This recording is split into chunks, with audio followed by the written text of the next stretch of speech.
Pada Maret 2012, diskusi publik yang diselenggarakan di Bihar, India, dihadiri oleh lebih dari 1 juta orang.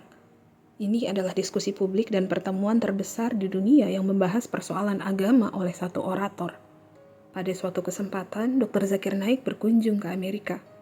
Namun sangat disayangkan, negara yang konon demokratis tiba-tiba tanpa disadari bertindak otoriter. Amerika Serikat terang-terangan mengecam Dr. Zakir Naik.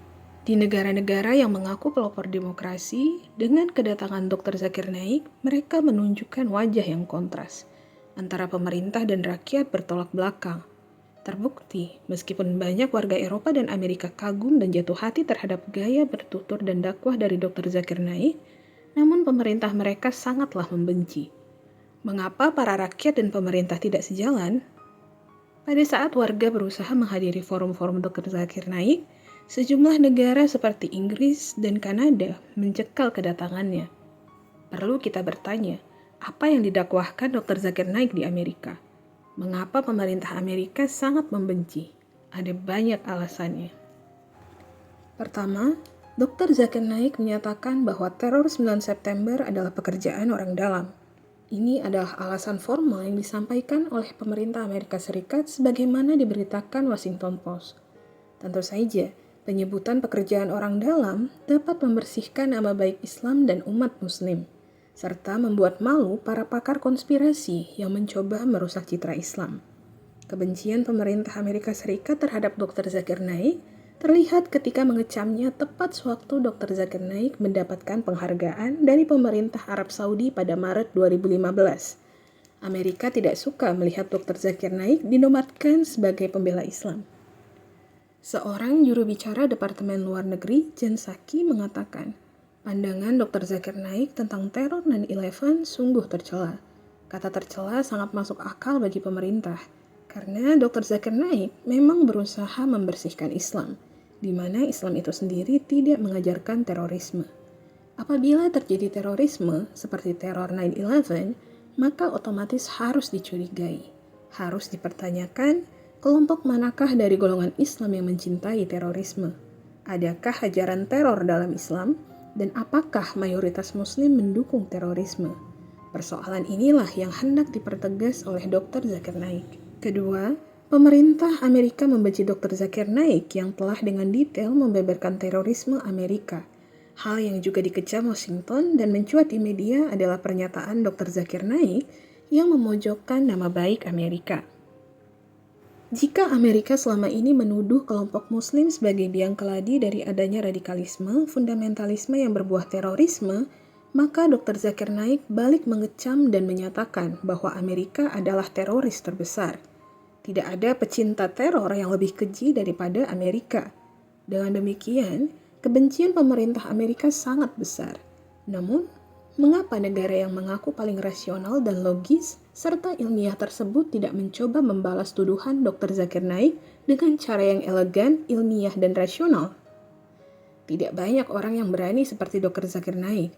Apabila sebagian intelektual Muslim merengek, mengemis kepada Amerika, sebaliknya, Dr. Zakir Naik menyatakan perang terbuka, rasional, ilmiah, logis kepada Amerika.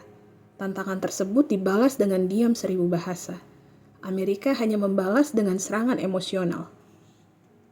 Karenanya, pada 2015, Departemen Luar Negeri Amerika Serikat mengkritik Raja Arab Saudi. Pada saat itu, King Salman memberikan hadiah internasional Raja Faisal berupa emas 24 karat dan uang $200.000 Amerika kepada Dr. Zakir Naik. Pemerintah Amerika memahami hal itu sebagai dukungan moral terhadap dakwah ala Dr. Zakir Naik. Sebenarnya publik harus cerdas dalam menimbang ketika Dr. Zakir Naik menuduh Amerika sebagai teroris paling bejat. Salah satu bukti kebenarannya adalah aksi terorisme yang dilakukan oleh Amerika Serikat sejak menginvasi Irak. Tak salah bila Dr. Zakir Naik menyebut George Bush dan pemimpin Amerika sebagai teroris. Bukti paling kuat yang mendukung pernyataan Dr. Zakir Naik di atas adalah pidato anti perang dari mantan prajurit Amerika, mantan Kopral Angkatan Darat Amerika Serikat di Irak, Mikhail, pada 2008 di Winter Soldier, Maryland. Berikut adalah kutipan langsung pidato anti perang tersebut. Saya berusaha keras untuk bisa membanggakan pengabdian saya, tapi yang saya bisa rasakan hanya rasa malu. Rasisme tidak bisa lagi menutupi realitas pendudukan. Mereka adalah orang, mereka adalah manusia. Saya sudah merasa terganggu oleh perasaan bersalah. Setiap kali saya melihat seorang pria tua, seseorang yang tidak bisa berjalan, yang kami angkat dengan tandu dan mengatakan kepada polisi Irak untuk membawanya pergi. Saya merasa bersalah setiap kali melihat seorang ibu bersama anaknya, seseorang yang menangis histeris dan berteriak bahwa kami lebih buruk dari Saddam, karena kami memaksanya untuk keluar dari rumahnya.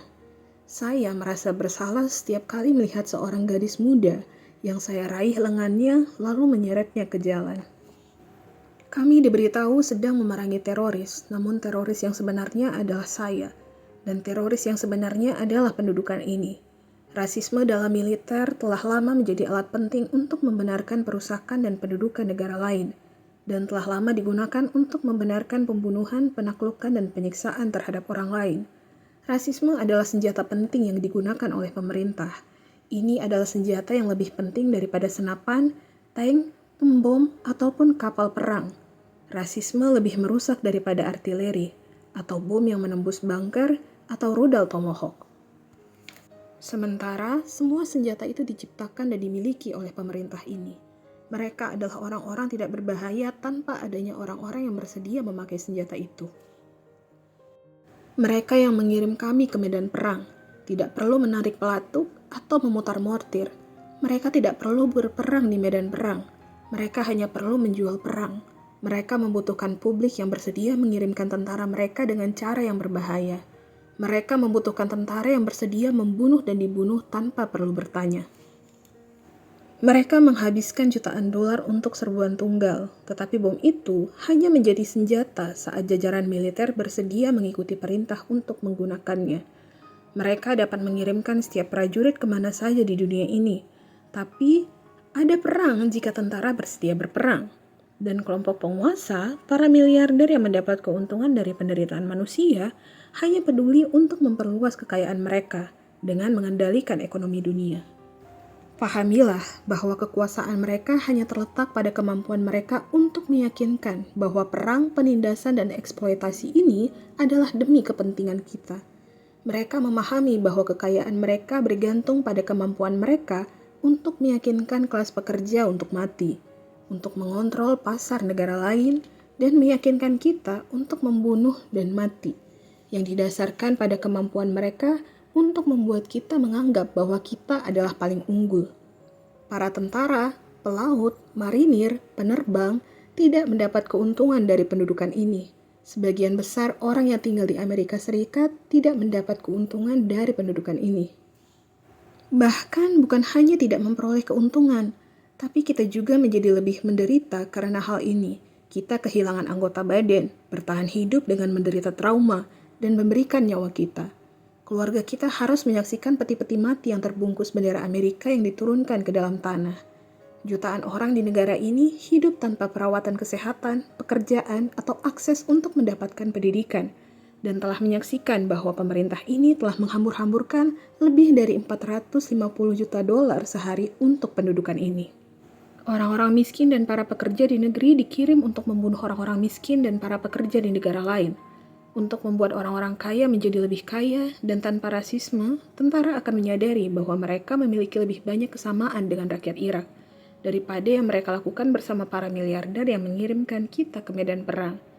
Saya melemparkan banyak keluarga ke jalan-jalan Irak, dan hanya untuk pulang dan menemukan banyak keluarga yang dilemparkan ke jalan-jalan di negeri ini, dan itu adalah hal yang tragis, dan krisis yang tidak perlu terjadi. Kita harus bangun dan menyadari bahwa musuh kita yang sebenarnya bukan di negeri yang jauh. Mereka bukanlah orang-orang yang namanya kita tidak tahu, dan budayanya tidak kita mengerti. Musuh kita adalah orang-orang yang sangat kita kenal, dan orang-orang yang kita dapat kenali. Musuh kita adalah sebuah sistem yang membiayai perang ketika hal itu menguntungkan. Musuh kita adalah para CEO yang memecat kita dari pekerjaan ketika hal itu menguntungkan. Musuh kita adalah perusahaan-perusahaan asuransi yang menolak kita untuk mendapatkan perawatan kesehatan bila hal itu menguntungkan. Musuh kita adalah bank-bank yang menyita rumah-rumah kita ketika hal itu menguntungkan. Musuh kita bukanlah orang-orang yang tinggalnya 5.000 mil jauhnya dari sini. Mereka ada di sini di rumah kita sendiri. Bila kita bisa mengatur dan meyakinkan saudara-saudari kita dapat menghentikan perang ini. Kita dapat menghentikan pemerintahan ini. Dan kita dapat menciptakan dunia yang lebih baik. Sejatinya tuduhan Dr. Zakir Naik bahwa Amerika adalah biang kerok terorisme tidaklah berlebihan. Bukan hanya Zakir Naik, Presiden Filipina pun memiliki pandangan yang serupa. Presiden Filipina menuding Amerika sengaja ciptakan teroris. Pada Juli 2016 kemarin, Rodrigo Duterte melontarkan pernyataan yang lumayan tajam dengan menyebut bahwa intervensi Amerika Serikat di negara-negara mana saja menjadi penyebab konflik berdarah, termasuk salah satunya yang terjadi di Irak dan di negara-negara Timur Tengah lainnya. Dalam pidatonya, Rodrigo Duterte sangatlah berani, tegas meluruskan permainan logika, dan lihai menelisik dan mengamati bagaimana kebijakan Amerika Serikat di Timur Tengah berlaku. Bagi Rodrigo, kebijakan yang diterapkan Amerika di Timur Tengah menjadi penyebab utama berbagai serangan maut di negeri itu. Dalam satu pernyataan, Rodrigo mengatakan, bukan Timur Tengah yang mengekspor terorisme ke Amerika Serikat, tetapi Amerika Serikat yang mengimpor terorisme. Tentu saja Dr. Zakir Naik memiliki pandangan-pandangan yang rasional dan diamini oleh publik dunia. Ketika di hadapan komunitas muslim kota Davao, Rodrigo mengatakan bahwa Amerika Serikat memaksakan kehendaknya di Irak. Lihat seperti apa Irak sekarang. Lihat seperti apa Libya sekarang. Lihat apa yang terjadi terhadap Suriah. Maka Dr. Zakir Naik sejatinya juga berpandangan sama. Amerika adalah gembong terorisme internasional. Selain mendakwah kebenaran Islam ke Amerika, Dr. Zakir Naik juga mengajarkan Islam di Inggris. Tetapi sama halnya di Amerika, Dr. Zakir Naik juga mendapat penolakan dari pemerintah Inggris. Hal ini mengacu pada surat yang dikeluarkan untuk Dr. Zakir Naik oleh British Home Office UK Border Agency pada 16 Juni 2010. Selama 15 tahun terakhir, Dr. Zakir Naik tidak diperbolehkan mengunjungi Inggris untuk mendakwahkan Islam. Tuduhan-tuduhan yang disebarkan secara tidak benar oleh orang-orang Inggris adalah pernyataan Dr. Zakir Naik yang disalahpahami. Pemerintah Inggris menyebut Dr. Zakir Naik sebagai pendukung Islam radikal fundamental dan penyulut api terorisme. Secara berlebihan, pemerintah Inggris menyebut Dr. Zakir Naik berhubungan dengan teroris Osama bin Laden. Dengan demikian, kita bisa mengambil benang merah mengapa dunia barat sangat membenci Dr. Zakir Naik, tetapi bukan warganya, melainkan pemerintahnya. Bagi orang barat, Dr. Zakir Naik adalah orang yang berani menyuarakan kebenaran sekalipun harus berhadapan dengan pemerintah. Sebab Dr. Zakir Naik menjadi lidah penyambung suara rakyat, suara hati nurani kemanusiaan. Dalam kesempatan lain, Dr. Zakir Naik mengatakan, bagaimana bisa engkau membenarkan tindakan membunuh orang yang tidak bersalah? Namun, dalam spirit yang sama, dalam mengutuk orang-orang yang bertanggung jawab atas kematian ribuan orang tak berdosa di Irak, Afghanistan, dan Lebanon, kita juga harus mengutuk pelaku pembunuhan itu. Seandainya kita bertanya, mengapa Islam harus disudutkan? Kenapa nama baik Islam harus dinodai? Dr. Zakir Naik akan menjawab bahwa permusuhan terhadap umat muslim muncul dari orang-orang Yahudi dan orang-orang kafir. Namun, Al-Quran tidak mengatakan bahwa umat Islam harus melawan terhadap orang-orang Yahudi. Namun, secara ilmiah, orang-orang Yahudi akan melawan umat Islam. Memang benar bahwa ada banyak orang Yahudi yang baik hati terhadap Muslim, tetapi sebagian besarnya adalah orang-orang yang benci. Itulah yang digambarkan Al-Quran. Mereka akan menjadi musuh kami. Dari sini menjadi amat tegas bahwa dakwah Dr. Zakir Naik ke berbagai penjuru dunia, di setiap negara, di hadapan berbagai bangsa, selalu bertujuan untuk membawa Islam damai, menentang radikalisme dan terorisme. Dalam satu kesempatan, Dr. Zakir Naik sungguh-sungguh mengutuk Adolf Hitler, seperti yang disampaikan dalam banyak kuliahnya. Dr. Zakir Naik membenci Hitler karena dia sebagai simbol teroris terbesar dalam sejarah manusia. Kebijakan-kebijakan politik Hitler yang anti-Yahudi dan kekejamannya membakar 6 juta orang Yahudi adalah tindakan iblis yang sama sekali tidak bisa dimaafkan. Bagi Dr. Zakir Naik, tidak ada satupun manusia yang boleh didiskriminasi. Sebagai mahasiswa perbandingan agama, Dr. Zakir Naik telah bekerja tanpa kenal lelah untuk kepentingan bersama. Dari semua agama terlibat dalam perdebatan konstruktif dan dialog. Diskusi ini telah sangat berhasil dan telah menghasilkan banyak kemajuan menuju pemahaman Islam yang lebih baik serta harmoni ditingkatkan antara orang-orang dari keyakinan yang berbeda, mengusir rasa takut, kecurigaan, dan kesalahpahaman. Dr. Zakir Naik tidak diragukan lagi sebagai penentang terorisme terdepan. Dia berdiri di barisan terdepan dalam memerangi terorisme. Untuk itulah Dr. Zakir Naik sering berbicara dan mengajak semua orang melawan semua bentuk tindakan kekerasan dan ekstremisme. Tetapi apakah dakwahnya itu disukai banyak orang? Tentu saja disukai oleh warga, tetapi tidak oleh pemerintah yang berkepentingan. Inilah yang terjadi. Sekalipun Amerika salah satu contoh negara yang mengaku dirinya penentang terorisme, tetapi mengapa Amerika membenci dan mengutuk Dr. Zakir Naik yang juga penentang terorisme? Demikian juga jika Dr. Zakir Naik berjuang keras membela hak-hak dan nilai-nilai kemanusiaan yang diperjuangkan oleh negara-negara Eropa, kenapa negara Inggris berlaku tidak adil padanya? Ketidakadilan semacam inilah yang sedang diusahakan oleh Dr. Zakir Naik. Dia mulai berniat untuk membawa masalah pemberedalan ini sebelum Pengadilan Tinggi Britania Raya dan meminta peninjauan kembali agar diterbitkan perintah pengecualian terbalik. Makbul Barwelkar mengatakan, kami akan meminta pemerintah India untuk terlibat dengan dan membuat representase kepada pemerintah Inggris tentang pelayanan terbaik dan karya Dr. Zakir Naik dalam mempromosikan perdamaian dan keharmonisasian sosial di seluruh dunia. Kami akan mengusulkan pemerintah India untuk mendorong British Home Office mencabut urusan pengecualian dan mengizinkan tur konferensi perdamaian untuk dilanjutkan sesuai jadwal, demi menjunjung tinggi nilai-nilai kebebasan dan keadilan. Selain ke Amerika, Dr. Zakir Naik juga berdakwah sampai ke Australia. Di Australia, dia mengalami pengalaman tersendiri. Pada 2004, Dr. Zakir Naik menghadiri undangan informasi dan layanan jaringan Islam Australasia. Di Wallace, ia membuat penampilan di University of Melbourne. Dia berpendapat, hanya agama Islam yang memberi wanita kesetaraan sejati. Dia menambahkan gaya berpakaian ala barat yang terbuka membuat perempuan lebih rentan terhadap pemerkosaan.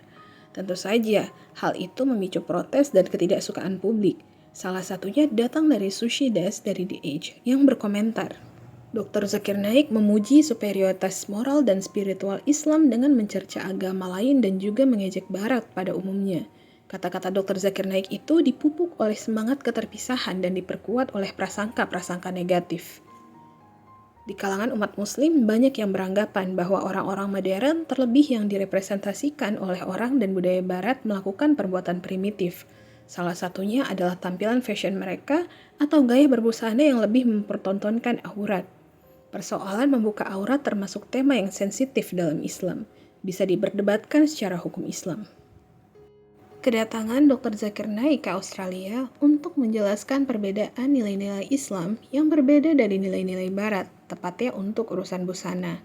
Dalam menjelaskan pandangan Islam, Dr. Zakir Naik berpedoman pada firman suci Al-Quran.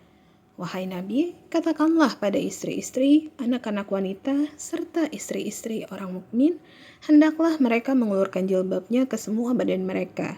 Yang sekian itu agar mereka mudah untuk dikenali. Oleh karenanya, mereka tidak diganggu. Serta Allah, yaitu Maha Pengampun, lagi Maha Penyayang. Quran Surat Al-Ahzab. Dr. Zakir Naik berkata, jika membuka aurat adalah style hidup modern, jadi binatang lebih modern dari manusia. Pengucapan ini cukup menohok untuk wanita-wanita yang menggunakan argumen dan mendukung bahwa pembuka aurat adalah pola hidup modern, lantaran semakin mempertontonkan aurat, semakin mendekati kebinatangan. Dr. Zakir Naik seringkali menyebutkan dampak-dampak negatif dari model busana yang mempertontonkan aurat. Dr. Zakir Naik mengatakan, kita lihat masyarakat yang wanita dan pria mereka bebas bercampur baur. Itu terjadi di banyak negara, termasuk negara kita ini, India. Misalnya, di Amerika, kekerasan dan kejahatan sering terjadi. Saya yakin peristiwa serupa terjadi juga di negara-negara lain. Menurut laporan FBI, pada 1990 ada 1.215 wanita diperkosa. Jumlah yang sangat banyak. Ini pun hanya jumlah dari 15% kasus yang dilaporkan. Jika kita menghitung berdasarkan presentasi tersebut, maka lebih dari 40.000 wanita diperkosa hanya di tahun 1990 saja. Sekali lagi, hanya di tahun 1990.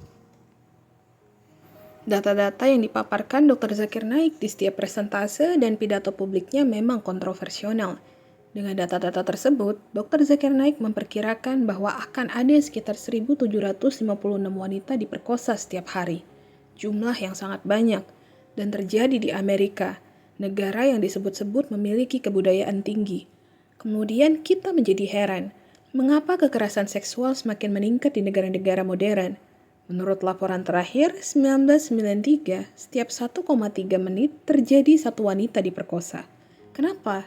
Dr. Zakir Naik mengatakan, hal itu dikarenakan Amerika memberikan terlalu banyak hak dan kebebasan kepada wanita. Dari sekian kasus yang dilaporkan, hanya 1,1% pelaku yang ditahan, dan penahanan itu hanya berlaku selama 1 tahun saja. Sementara di India, kata Dr. Zakir Naik, setiap beberapa menit dilaporkan adanya kasus pemerkosaan. Itu pun berdasarkan data kasus yang dilaporkan. Bagaimana yang tidak dilaporkan? Kata Dr. Zakir Naik, saya yakin masih banyak kasus yang tidak dilaporkan karena berbagai macam alasan. Mungkin dia merasa malu atau alasan lainnya. Tentu saja, tema diskusi dan seminar yang diselenggarakan Dr. Zakir Naik dan mendapat kritik oleh warga Australia adalah salah satunya tema tentang menutup aurat. Tentu saja orang-orang Australia tidak begitu menerima terhadap logika Dr. Zakir Naik, sebab mereka memiliki nilai kebudayaan sendiri, bukan budaya Islam, bukan nilai-nilai religius Islam. Salah satu alasannya adalah perbedaan nilai dan kultur. Di Barat, perempuan memakai pakaian jauh lebih minim dari kaum Adam adalah hal yang sangat biasa. Bahkan pemain tenis perempuan lebih berpakaian mini daripada pemain tenis laki-laki. Bahkan meskipun tertutup, terkadang punggungnya terbuka begitu besar. Atau ketika memakai rok panjang, belahannya sampai pangkal paha. Yang menjadi pertanyaan adalah, apa landasan berpikir garis-garis barat sehingga tertuang pada gaya berpakaian mereka? Jika membaca berita-berita tentang mode atau gaya artis, seringkali akan membaca sebuah komentar terlihat natural, yang berarti cenderung lebih alami.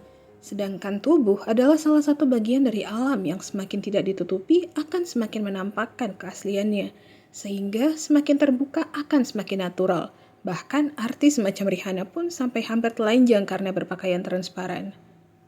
Di Barat sendiri terdapat sebuah aliran filsafat yang bernama naturalisme. Dari segi bahasa sendiri berarti sebuah paham berdasarkan kealamian bendanya. Artinya setiap segala sesuatu dilihat dari aslinya. Maka ketika melihat alam, yang dilihat indah saat ada tumbuh-tumbuhan hijau, burung terbang rendah diiringi kabut dan muncul matahari, natural. Hal ini kemudian menjadi landasan dalam penilaian cara berpakaian orang-orang Barat. Anggun tidak lebih spesial dari natural. Begitu juga dengan elegan, tidak lebih baik dari natural. Filosofi ini benar-benar mengakar selanjutnya menginspirasi banyak hal, salah satunya cara perempuan dalam berpakaian. Penolakan terhadap Dr. Zakir Naik bukan saja di Amerika, Inggris, dan Australia. Ada juga di Kanada. Ada negara yang sebagian menerima dan sebagian memprotes, seperti Malaysia. Dr. Zakir Naik ditolak masuk ke Kanada pada Juni 2010. Larangan itu terjadi setelah Tariq Fatah, pendiri Kongres Muslim Kanada, memperingatkan anggota parlemen dari pandangan Dr. Zakir Naik. Dr. Zakir Naik juga pernah menyampaikan presentase dan khotbah terbuka di Malaysia pada 2012 di Johor Bahru, University Teknologi Mara di Shah Alam, Kuantan, dan Putra World Trade Center di Kuala Lumpur. Perdana Menteri Malaysia Mahathir Mohamad, tokoh masyarakat, dan beberapa ribu orang menghadiri seminarnya, walaupun protes berdatangan dari anggota Hindraf. Mereka mempertanyakan apakah tujuan pidato Dr. Zakir Naik untuk mempromosikan keharmonisasian antar pemeluk agama atau malah memecah belah. Presentase disampaikan dalam 6 sesi pada April 2016. 2 artikel berjudul Kemiripan Hindu dan Islam dan apakah yang dikatakan Al-Quran Allah? Namun demikian tidak semua negara menolak. Sebagian negara besar, terlebih yang berbudaya Islam dan memeluk nilai-nilai Timur, kedatangan Dr. Zakir Naik sangat disambut, seperti di Gambia. Pada 2014, Dr. Zakir Naik mengunjungi Gambia diundang oleh Presiden Yahya Jammeh untuk menghadiri perayaan besar ulang tahun ke-20 Revolusi Gambia. Di sana, Dr. Zakir Naik menyampaikan presentasenya dari 11 sampai 22 Oktober. Kabinet Menteri Gambia, tokoh agama, mahasiswa, dan ribuan orang menghadiri kuliahnya yang bertajuk Terorisme dan Jihad Perspektif Islam. agama dalam perspektif yang benar, dakwah atau destruksi, dan kesalahpahaman tentang Islam. Demikianlah penggambaran Dr. Zakir Naik dalam menyebarkan ajaran Islam. Demikianlah cuplikan buku dari buku Dr. Zakir Naik, dokter paling berpengaruh di dunia yang telah mengislamkan ribuan orang, oleh penulis Dr. Yahya Nuryadi MA, di bawah penerbit Mentari Media PT Melvana Media Indonesia. Tentunya yang saya sampaikan hanyalah sebagian kecil dari buku isi tersebut, dan untuk pengalaman dan pemahaman membaca yang lebih baik, serta untuk mendukung penulisnya, saya sarankan teman-teman sekalian untuk membeli dan membaca bukunya sendiri. Bukunya bisa kalian dapatkan di toko-toko buku kesayangan kalian atau website-website kesayangan kalian. Saya Devi, pamit. Sampai ketemu di video berikutnya. Assalamualaikum warahmatullahi wabarakatuh.